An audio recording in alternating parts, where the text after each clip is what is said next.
Hello friends, welcome to WiFi study CSIR NET channel. मैं रिचा पारिक स्वागत करती हूँ आप सभी का इंडिया के नंबर 1 स्टडी चैनल से वाईफाई स्टडी में। हेलो फ्रेंड्स, कैसे हो आप सब? फ्रेंड्स, आज आपके लिए बहुत इंपॉर्टेंट इन्फॉर्मेशन आई है। कई स्टूडेंट्स, कई फ्रेंड्स मेरे ऐसे हैं जो गवर्नमेंट जॉब चाहते हैं। एक्चुअली ये सभी का सपना होता है कि उन्हें गवर्नमेंट जॉब मिले, पर हर किसी के नसीब में सपना नहीं होता है। ये सपना सच होना नहीं होता है, बट अगर आप मेहनत करते हैं तो मेहनत से सब कुछ हासिल किया जा सकता है। उसी तरह से हम लोग कई एग्जाम्स देते हैं, जैसे आप लोग देते हो SSC की एग्जाम देते हो, बैंक्स के लिए एग्जाम देते हो, तो एक ही स्टूडेंट्स अलग अलग टाइप की एग्जाम्स देता है, राइट। कोई SSC में भी जाता है और वही स्टूडेंट्स बैंक के एग्जाम भी देता है, या वही स्टूडेंट्स हम कहें कि रेलवे के एग्जाम्स भी देता है। तो अब आप लोगों को हर एग्जाम के लिए आप लोगों को क्या करना होता है, अलग अलग सिलेबस पढ़ना होता है, राइट फ्रेंड्स। अलग अलग सिलेबस, अलग अलग बुक्स, अलग अलग के टॉपिक्स, आप लोगों को सब कुछ अलग अलग पढ़ना होता है। बट फ्रेंड्स, अब ऐसा नहीं है, अब ऐसा बिल्कुल भी नहीं है। NRA का गठन हो चुका है, इसके लिए मंजूरी दे दी गई है, कैबिनेट ने इसके लिए मंजूरी दे दी है। NRA यानी नेशनल रिक्रूटमेंट एजेंसी का गठन हो चुका है। ये आप लोगों का कॉमन एलिजिबिलिटी टेस्ट करवाएगा। दैट मीन्स अब आप लोगों को अलग अलग बुक्स पढ़ने की ज़रूरत नहीं है, हर एग्ज़ाम के लिए अलग अलग किताबें लाने की ज़रूरत नहीं है, अलग अलग तरीके से अपनी पढ़ाई कंटिन्यू करने की ज़रूरत नहीं है। इसके लिए अब आपको क्या करना होगा, सिर्फ एक एग्ज़ाम लगेगा फ्रेंड्स। आप लोगों का एग्ज़ाम जो लगेगा उसमें आप लोगों को बहुत सारी आप लोगों को छूट दी गई है। छूट का मतलब ये है कि ऐसा नहीं है कि अब एग्जाम देने के लिए आपको कहीं और जाना होगा। इसके लिए आप लोगों को आपके पास के सेंटर प्रोवाइड करवाए जाएंगे। स्पेशली उनके लिए बहुत अच्छा है जो आप लोगों के ग्रामीण एरिया, या मैं कहूँ रूरल एरिया में अगर हमारे कोई स्टूडेंट्स रहते हैं, तो ये इनके लिए बहुत अच्छा है आप लोगों के लिए। इसमें आप लोगों का एक टेस्ट होगा, इट्स कॉमन एलिजिबिलिटी टेस्ट, और वो टेस्ट आप लोगों के लिए 3 साल तक वैलिड होगा। दैट मीन्स 3 साल कैसे, जिस दिन आपका रिजल्ट आता है तब से लेकर अगले उस दिन तक 3 साल तक आप लोगों का ये टेस्ट आप लोगों के लिए वैलिड होगा। अब ये मैं बोल तो रही हूँ, लेकिन ये मैं बोल कैसे रही हूँ, किस प्रूफ के साथ बोल रही हूँ, तो बिल्कुल फ्रेंड्स आपको ये प्रूफ भी दिखाया जाएगा। बट उससे पहले आप लोगों से एक बार रिक्वेस्ट है कि आप लोग एक बार क्लास को लाइक कर दीजिए, शेयर कर दीजिए फ्रेंड्स, मैक्सिमम शेयरिंग करिएगा, क्योंकि ये सिर्फ आप ही के लिए नहीं, आप जैसे करोड़ों स्टूडेंट्स, यानी बहुत सारे स्टूडेंट्स ऐसे हैं जो गवर्नमेंट जॉब के लिए अप्लाई करते हैं, अलग अलग तरीके का पढ़ते हैं, बट अब उनके लिए ये राहत की सांस है। तो एक बार फटाफट से इसको एक बार आप लोग शेयर कर दीजिए। और अगर आप channel wifi study CSIR net के चैनल पे नए हैं, तो एक बार चैनल को भी आप लोग सब्सक्राइब कर लीजिए, ताकि इस तरह की इंपॉर्टेंट इन्फॉर्मेशन आप लोगों को मिलती रहे। ओके फ्रेंड्स, तो एक बार फटाफट से शेयर कर दीजिए आप। चलिए फ्रेंड्स, बिना टाइम वेस्ट करे मैं आपको बताती हूँ कि ये मैं इन्फॉर्मेशन किस बेस पर दे रही हूँ, क्या प्रूफ है मेरे पास। तो आप लोगों को सिंपल से एक काम करना है, आपको अपने गूगल अकाउंट पे जाना है। देन इसके बाद में आप लोगों को यहाँ पे नरेंद्र मोदी जी ने ये आप लोगों को यहाँ पे मिल जाएगा। आप जैसे नरेंद्र मोदी जी को सर्च करेंगे, उसके बाद में इनके ट्विटर अकाउंट पे जाइएगा। आप लोग जैसे ही ट्विटर अकाउंट ओपन करते हैं, थोड़ा सा स्क्रॉल करना पड़ेगा फ्रेंड्स आप लोगों को। जैसे ही स्क्रॉल करके आप लोग नीचे आते हैं, तो आप लोगों को ये ट्वीट दिख जाएगा, it's a cabinet approve setting up of national recruitment agency to conduct common eligibility test. अब इसके बारे में आपको ज़्यादा जानना है तो इस पर क्लिक करिए। जैसे ही आप लोगों ने इसे क्लिक किया, आपके सामने ये ज़्यादा पुरानी अपडेट नहीं है फ्रेंड्स, अगर देखा जाए तो अगस्त 19 2020 यानी कल ही की अपडेट है ये आप लोगों के लिए, और हम आज लेकर आए हैं।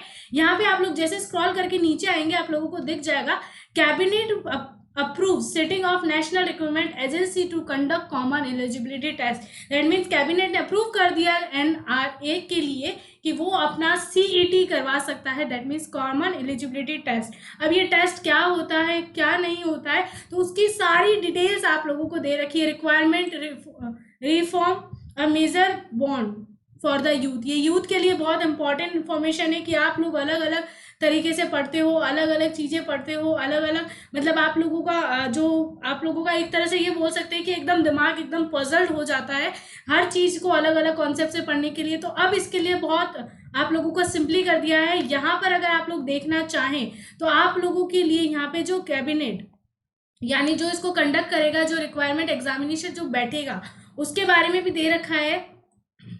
देखिए friends, National Recruitment Agency, a multi-agency body called the National Recruitment Agency will conduct common eligibility test screen shortlist candidate the group B and C posted. NRA had representative अब मिनिस्ट्री ऑफ रेलवे, यानी इसके representative कौन होंगे? Ministry of railway, ministry of finance, department of financial service and SSC, RRB और IBPS, that means bank, railway और SSC के आप लोग फॉर्म भरते हैं, तो इनके जो हेड है वो आप लोगों को यहाँ पर रिप्रेजेंट करेंगे इस एनआरए को, यानी इन्हीं के थ्रू ये सारा एग्जाम कंडक्ट होगा। तो आप लोगों को इन कैटेगरीज में जाने के लिए अलग अलग एग्जाम नहीं देना पड़ेगा। इसके अलावा एक्सेस ऑफ एग्जामिनेशन सेंटर भी आप लोगों के प्रोवाइड किए गए हैं हर एक, ताकि आप लोगों के जो भी अगर माना जाए कि आप लोग जैसे कोई रूरल एरिया में यानी गांव में, विलेजेस में जो रहते हैं, उनके लिए बहुत ईजीएस्ट हो जाएगा कि उनको एक्स्ट्रा पेमेंट करके वो आते हैं, जाते हैं, उनका खर्चा लगता है, अलग अलग बुक्स खरीदते हो आप लोग अलग अलग एग्जाम्स के लिए, तो ये सारे जो एक्स्ट्रा खर्चे हैं उनको कम करवाने के लिए ये एजेंसी का गठन किया गया है यहाँ पर। तो आप लोग बस करिए कि अब इसी के अकॉर्डिंग आप लोगों को पढ़ाई करनी है, जल्दी इसी के लिए सब कुछ आ जाएगा। मेजर रिलीफ पुअर स्टूडेंट्स के लिए बहुत अच्छा रिलीफ है ये। यहाँ पर आप लोग देख सकते हो कि women's category specially the rural area contents appearing the multiple examination, they have to arrange the transportations and place to stay the away। यानी सिंपल सी बात है कि अगर वुमेन्स है तो उनके लिए तो बहुत अच्छी बात है, क्योंकि वो कभी भी अगर इस तरह के एग्जाम देने जाती है तो वो कहीं और दूसरे और कोई दूसरी सिटी में जाती है, उनका ट्रांसपोर्टेशन लगता है, और सबसे इम्पोर्टेंट है कि वो एक ऐसे इंसान को ढूंढती है कि जिस पर वो ट्रस्ट कर सके, जिसके साथ वो ट्रैवल कर सके, क्योंकि हर वुमेन के साथ अकेले जाना इट्स नॉट पॉसिबल, क्योंकि कई एग्जाम्स आपके इवनिंग शिफ्ट में भी होते हैं, तो आते आते आपको रात हो जाती है। तो एकदम से इनके लिए बहुत अच्छा है कि अगर आपके आसपास के एरिया में होगा तो आप इजीली उस एग्जाम को दे पाएंगे। इसके अलावा स्कोर की अगर बात करी जाए कि स्कोर कब तक वैलिड है, तो फ्रेंड्स ये याद रखिएगा, स्कोर आपका 3 साल तक वैलिड है। यहाँ पर 3 इयर्स तक आप लोगों का वो जो आप लोगों का जो स्कोर आएगा वो 3 साल तक वैलिड है। कोई अपर लिमिट नहीं है, अपर एज लिमिट नहीं है, आप लोग एग्जाम दे सकते हो, और आप लोगों को कोई भी इसके लिए आप लोगों को कोई भी रोक नहीं सकता है, कोई से भी एग्जाम के लिए यहाँ पे रोक नहीं पाएगा। आप हर किसी एग्जाम के लिए एलिजिबल हो जाओगे अगर यहाँ पर आप लोग एग्जाम क्वालिफाई कर जाते हो। यहाँ पे मतलब सिंपल सी है, CET score the candidate the valid period of 3 years. देखिए यहाँ पे लिखा हुआ है from the date of declaration the result, यानी जिस दिन से आप लोगों का रिजल्ट डिक्लेयर हुआ है तब से लेकर 3 साल तक आप लोगों का ये जो आप लोगों का जो स्कोर है वो वैलिड माना जाएगा। Valid score the current score of candidate, यानी हमेशा 3 साल तक वो यही होगा कि जिस भी एग्जाम के लिए आप लोग क्वालिफाई हो रहे हो, आप लोग अप्लाई कर रहे हो, उसमें अगर ये आप लोग स्कोर लगाते हो तो हर बार ये स्कोर नए तरीके से ही काउंट होगा। दैट मीन्स कई एग्जाम्स ऐसे होते हैं जब पिछला स्कोर होता है उसमें से आप लोग 5%, 10% ये कम करके माना जाता है। आप लोग अगर देखा जाए तो अगर मेरिट लिस्ट में निकालते हैं, या फिर हम लोग ऐसे बात कर सकते हैं कि अगर आप लोग अगर सीबीएसई बोर्ड से हो और अगर आप लोग उसको राजस्थान बोर्ड में जाते हो तो आपकी 5% कम करके माना जाता है, तो वो चीज़ यहाँ पे नहीं होगी। हर बार आप लोगों का ये स्कोर नया ही काउंट होगा एसएससी, और अब ये माना जाता है कि स्टैंडर्ड टेस्टिंग होगी यहाँ पे। इसका मतलब क्या हो गया, CET score the candidate shall be period and 3 years. ठीक है, यहाँ तक मैंने आपको ये इंपॉर्टेंट बता दिया। दैट मीन्स ये क्या होता है, लेवल्स होते हैं, 3 लेवल्स में आप लोगों का डिवाइड किया गया है। It's secondary level, higher secondary that mean 12, इसके अलावा 10 पास, और इसके अलावा graduation.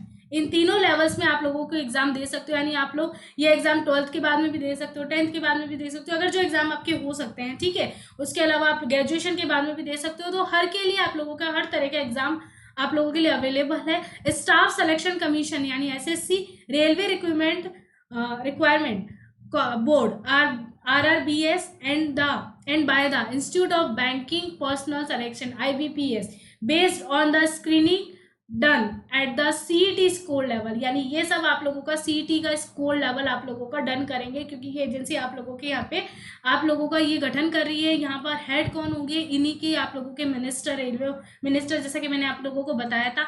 Schedule of testing and choose centre, ये आप लोग खुद चूज कर सकते हो। आप लोगों को पूरी छूट दी जाएगी कि आप लोग सारी जो भी सेंटर आपको चूज करना है आप वो खुद कर सकते हो। मल्टीपल लैंग्वेज यहाँ पे होगी। स्कोर आप लोगों का जो होगा यहाँ पे दे रखा है, score assess to multiple requirement agency, यानी स्कोर अलग अलग तरीके से आप लोगों का जो गवर्नमेंट है अलग अलग तरीके से आप लोगों का सिलेक्ट करेगी। जैसे शॉर्ट लिस्ट होती है वैसे ही शॉर्ट लिस्ट होगा। इसके अलावा आप फाइनेंशियल आउटले देख लीजिए कि इसके लिए गवर्नमेंट 1570.57 करोड़ रुपए यहाँ पर खर्च कर रही है नेशनल रिक्रूटमेंट एजेंसी के लिए।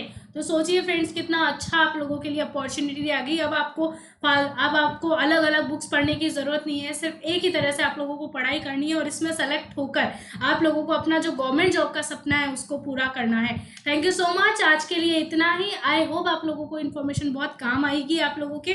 और अगर इसी तरह की और भी इन्फॉर्मेशन आप लोगों को चाहिए तो ये channel wifi study CSIR NET channel को सब्सक्राइब कर लीजिए। और अभी तक अगर आपने शेयर नहीं करा है तो एक बार फटाफट से शेयर कर दीजिए और वीडियो को एक लाइक तो बनता ही है, क्योंकि इतनी इंपॉर्टेंट इन्फॉर्मेशन आप लोगों के लिए हम लेकर आए। Thank you guys, have a nice day, take care, bye bye.